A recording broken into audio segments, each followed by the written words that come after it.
নবীজি বলেছেন, কেউ যদি ফজরের নামাজ জামাতে পড়ে তারপরে সালাম ফিরানোর পর ওই জায়গাতেই বসে থাকে এবং জিকির আজগার করতে থাকে, সুবহানাল্লাহ 100 বার পড়লো, আস্তাগফিরুল্লাহ 100 বার পড়লো, ঠিক আছে, লা ইলাহা ইল্লাল্লাহ ওয়াহদাহু লা শারীকা লাহ লাহুল মুলক ওয়া লাহুল হামদ ওয়া হুয়া আলা কুল্লি শাইইন কাদির, এগুলো পড়লো, তারপরে ধরেন দরুদ শরীফ পড়লো ইত্যাদি, জিকির আজগার শেষ করে সূর্য উঠে যাওয়ার পরে সে যদি 2 রাকাত নামাজ পড়ে, মাত্র 2 রাকাত, সে ফিরে যাবে একটা কবুল হজ, একটা কবুল ওমরার নেকি নিয়ে ফিরবে ইনশাআল্লাহ।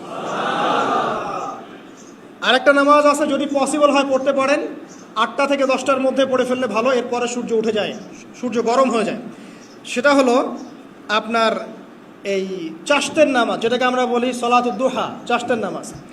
আমরা অনেকে রিজিকের সমস্যায় ভুগি না, দারিদ্রতা, রিজিকের সমস্যা, আমাদের অভাব, এই সমস্যা আছে না? চাশতের নামাজ যে ব্যক্তি নিয়মিত পড়বে তাকে 2টা ফজিলত দেওয়া হয়। চাশতের নামাজ যে ব্যক্তি নিয়মিত পড়ে তার 2টা স্পেশাল ফজিলত। এক, তাকে দ্বীনের জ্ঞান দেওয়া হবে, ইলম মুখস্থ ক্ষমতা দেওয়া হবে। আরেকটা হচ্ছে আপনার দারিদ্রতা আল্লাহ পাক দূর করে দেবেন।